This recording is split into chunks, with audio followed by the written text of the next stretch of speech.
Aaron, have you ever felt like you put somebody in the wrong place? You asked somebody to do something and it turned out they weren't the right one to do that?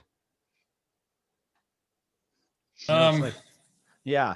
yeah, So as you grow and larger and become more and more of a leader there, you're going to find, you're going to have to pick people for certain positions or yep. jobs, right? And how do you do that? That's Yeah. challenging. It, so there's definitely challenges with that. I mean, all the way from, the leadership of the company down to the field laborers or anybody else, A to Z in the company of where they fit in best and, what are their motives and stuff and where can they excel within the company. There's been a lot of scenarios where we've, put somebody in a certain position and 10 months later, a year later, you're talking to that person and you wonder how they ended up doing what they're doing. And that's where they belong. And, eventually they get to the right spot. But it's tough right off the bat. And, a lot of times new hires and people you bring on, you don't know right away, where they fit in. Fortunately, if you have people, in companies that you have relationships with and can talk to people that know them, you can help get to the end goal quicker of putting them in the right place. But yeah, a lot of it's just, trial and error and trying to figure out where they fit in. And more often than not, I think, you talk to anybody, they eventually get to that spot where they're excelling the most. And, eventually it gets there, but it's just a matter of how long it takes. And, there's a bunch of factors that go into that. So, Well, eventually it can be a long and expensive road, right? right. Yeah. Right. Even like I said, I'm not sure exactly what my position is right now. I think G3, who's, the third generation of the company, for the majority of us, I think that would be the answer you get from almost anyone. And it's kind of, you come into the company doing, where you can contribute the most and stuff to the success of the company. And like you said, eventually is a long road, but if I think everybody's going to find where they fit into the companies the best. And in 10 years or 5 years, you're going to look back and see, this is the right spot of where everybody fits in and it's working well. And we're not really sure how we got here, but it's all ended up and working well. Yeah, hope. Yeah, that's exactly what I was Yeah, going to say. You got to go smoke some hopium. Well, so if I were to hire you for my company and I put you in a position where you get to develop relationships with people, you get to be the trusted source, you get to be the one that people go to when they need answers for things, you get to develop all of these relationships. Would you enjoy that? I would. And something I was just thinking about that triggered something else is I did an internship back quite a few years ago. And I was kind of on that outside, right, where I was coming up with the data and everything else and presenting it. And it was for a larger company and I was presenting it to, it was not a senior executive, but like basically like 2 levels down from that.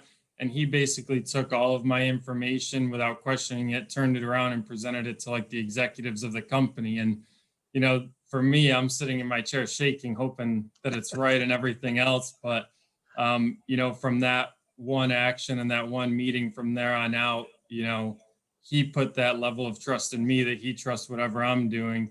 And I made sure that for the rest of the entire time there, that anything that I was giving him and stuff was A to Z checked through and everything else. So it's interesting, just one action from the leadership level down to that, just showing that you openly trust, where you're getting the information and the people beneath you, kind of works the opposite way in the fact that you're going to get better information and that level of trust from those people as well. And see, that's how you see the world. And that's what's important to you.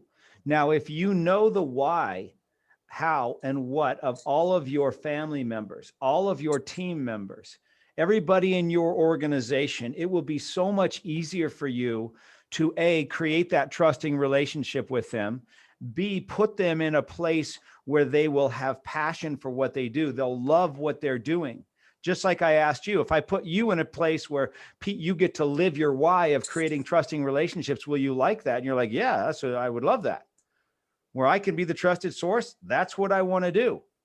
Well, if I put you in that spot, I know you're going to excel there. Now you can now go do the same thing with everybody else in your organization. Put the right people in the right place where they're passionate about what they're doing. And that's how you create an inspired organization, an inspired team where everybody loves coming to work and they love what they're doing. Otherwise, you got to rely on hope, right? You're going to put them in a position and sneak into your office real quick and put your hands together like this. And then you're going to start to pray. You're like, oh my God, please, did I put him in the right spot? And then you'll know 8 months later. You know, Yeah. and I was thinking about that example. In the converse could equally have occurred in that situation, right? Let's say that the boss that you went to was either Michael or Gary, and you presented your information to Michael, who's big into challenging presumptions and assumptions and the way that you put your data together. And he starts firing off stuff to you like, what is this? How about this? Have you thought of it this way or whatever? Or Gary, Better Way people have a similar, well, if you took this data and you presented it this way instead of the way you presented it to me, you'd probably walk out of there with your tail between your legs thinking, and you as a trust person may feel as if, you were just kind of shot down, and that may put your guard up relative to Gary or Michael.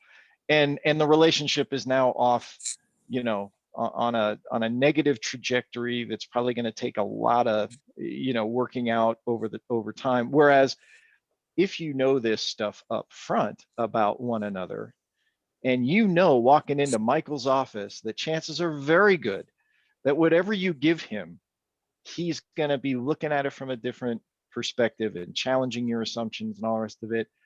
It's just who he is, right? It isn't about the relationship is flawed. It's about, this is the way Michael, feels like he's adding value to the world. And same with Gary. So, I mean, knowing this stuff about one another, we're just repeating the same message. It's just so helpful.